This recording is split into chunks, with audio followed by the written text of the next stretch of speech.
เหลือจะเชื่ออายเป็นไผ่ลูกก็ไม่ใช่หลานก็ไม่เชิงทำไมคนนี้จึงทักมาหาน้องอายว่าคิดฮอดกราบทักท้ายสบายดี FC ทุกท่าน FC ทุกคนมาพบมาพอกับค่อยเจบ่าวคลิปนี้มีเรื่องราวข้อมูลข่าวสารการเคลื่อนไหวของทั้งฝากฟังของเสียงวิหกของน้องอายศิลปินตัวน้อยของวงการนั่นเองท่านผู้ชมมีเรื่องราวพัวพันกับเขาเอิ้นว่าบรมครูท่านหนึ่งก็แล้วกันซึ่งเราเป็นผู้หนึ่งแหละเป็นหัวกะทิเรื่องวงการหมอลำถ้าเว้าถึงเรื่องวงการหมอลำถ้าไผ่บูฮู้จักวงนี้ไผ่บูฮู้จักคุณแม่ท่านนี่ถือว่าตกยุค บ่เป็นคู่บ่เป็นคนอยู่ในโลกนี้แล้วท่านผู้ชมเนาะเรื่องราวมันเป็นไปเป็นมาคือจังไหนเดี๋ยวเจบ่เราจะไปเล่าสู่ฟังเด้อท่านผู้ชมเนาะต้องทักทายสบายดีช่วงแรงๆแบบนี้มือนี้กะมันบ่มีข่าวข้อมูลข่าวสารอีกอย่างเกี่ยวข้องกับตัวน้องอายเลยปกติตอนเช้านี่เจบ่แล้วก็น่าจะเปิดประเด็นเกี่ยวกับน้องอายมาเป็นแท้แน่นอนแต่ว่าบังเอิญมื้อนี้บ่มีข้อมูลข่าวสารอีกอย่างเกี่ยวกับน้องอายมันก็เลยเฮ็ดให้เจบ่แล้วบ่มีคลิปบ่มีข้อมูลออกมาเฮ็ดข่าวก็เลยว่ายุโจะไปจนฮอดแรงขนาดนี้จึงได้เห็นเรื่องราวข้อมูลข่าวสารน่าดีอกดีใจแทนน้องอายก็เลยตั้งใส่หัวข้อว่าอายเป็นไผมาจากไสบ่แม่นลูกแม่นหลานแต่เป็นหยังบรมครูท่านนี้จึงทักหาน้องอายทักว่าจังใดว่าที่เดี๋ยวเจบ่ลาวจะไปอ่านสู่ฟังมันเป็นข้อความแชทน้องอายกับบรมครูท่านนั่นเนาะท่านผู้ชมเนาะเพิ่นก็ทักมาหาน้องอายก่อนอยู่บ่อยู่เพิ่นก็ทักมาว่าเป็นภาษาลาวเป็นภาษาอีสานบ้านเฮานั่นแหละว่านางว่าซั่นนางย่าคิดฮอดเด้อว่าซั่นเด้ทั้งน้องอายก็ตอบไปว่าอีล่าก็คิดฮอดย่าจ้าว่าซั่นเด้ย่าเหงาติจ้าอายตอบเพิ่นไปบุคคลท่านนั้นก็ตอบมาว่าว่าซั่นย่าเหงาอายก็ส่งอีโมจิไปเป็นเฮ็ดเรียกน้ำตาไปคือคนเสียใจห้องให้ย่าเล่นใส่หมายความว่ามื้อนี้ย่าไปแสดงอยู่ไสเนาะย่ามีงานบ่ว่าซั่นทั้งท่านนี่ก็ตอบมาว่า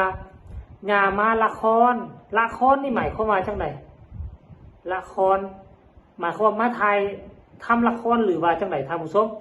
อายก็ตอบว่าอ๋อจ้าว่าซั่นเด้มื้อนี้วงบ่มีงานน่าจะไปละครแหละไปถ่ายทำละครบอกบ่มีงานว่าซั่นอายก็ส่งไปอีกว่า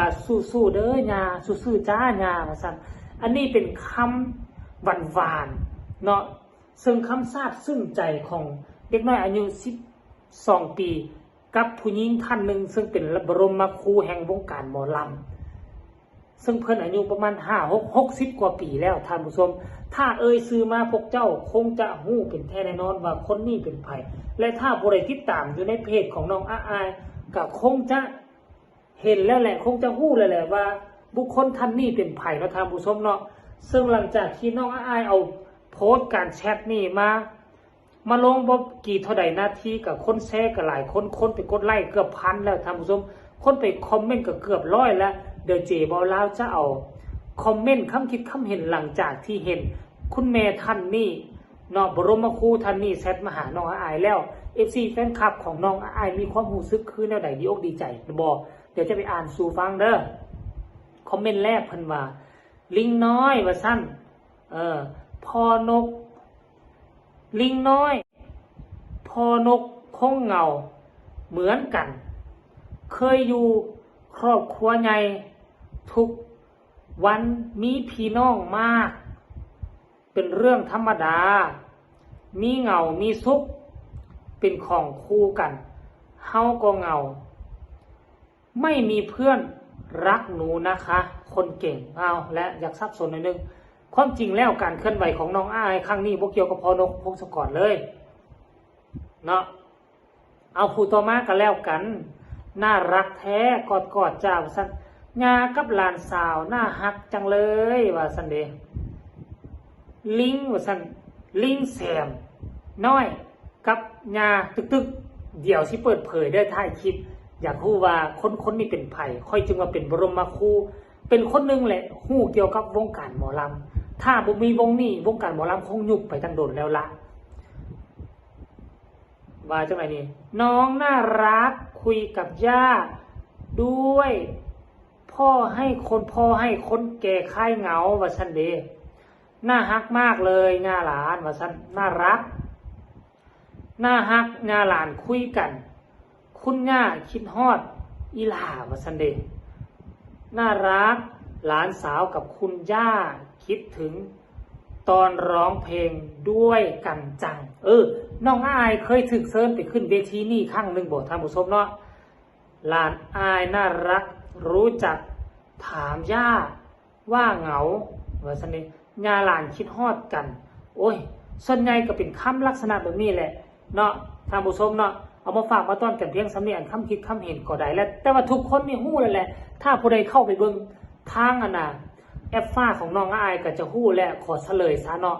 บุคคลท่านนี้ก็คือนกน้อยอุไรพรหรือว่าแม่นกน้อยอุไรพรนั่นเองท่านผู้ชมบ่ฮู้ว่าอยู่ๆแซดมาหาน้องอายได้จังไดทั้งที่น้องอายบ่เคยสังกัดวงนกวงชื่อว่าวงอย่างวงเสียงอีสานเลยมีแต่เคยไปรับเชิญบ่ครั้งหนึ่งสองครั้งแต่บ่ฮู้ว่าอยู่เพิ่นดันมาคิดหาน้องอายคิดฮอดน้องอายยามนี้เพิ่นมีเรื่องในใจอีหยังบางอย่างหรือบ่หรือว่าทั้งวงเพิ่นลูกหลานเพิ่นก็ใหญ่ก็โตหมดแล้วบ่มีผู้ใดอายุซ้ำนี้ก็เลยมาคิดฮอดคิดพ่อต่อน้องอายไปขึ้นรับเชิญด้วยความน่าฮักของน้องอายอายุซ้ำนี้แล้วมีความสามารถงานนกน้อยอุไรพรก็เลยคิดฮอดก็เลยทักมาหาด้วยความฮักความแพงแล้วบ่เข้าใจเส้นเดียวกันเขาบ่เป็นคนในวงเดียวกันแต่แม่นกน้อยก็มีความฮักความเมตตาให้น้องอายแล้วก็จึงทักมาท่านผู้ชมเอ้ยเบิ่งแม่คนที่มีคุณงามความดีคนที่อยู่ในเกณฑ์อยู่ในความน่าฮักเนาะบ่เฮ็ดผิดศีลธรรมมีความสัมมาคารวะผู้รักผู้ใหญ่บรมครูบาอาจารย์ก็ฮักก็หอมคือกับน้องอายนี่แหละท่านผู้ชมเนาะFC แฟนคลับเห็นแล้วก็ดีอกดีใจคือเจบ่ลาวก็รู้สึกดีอกดีใจเช่นเดียวกันเนาะก็ขอให้มีแต่คนฮักคนหอมหลังจากปีใหม่ให้มี FC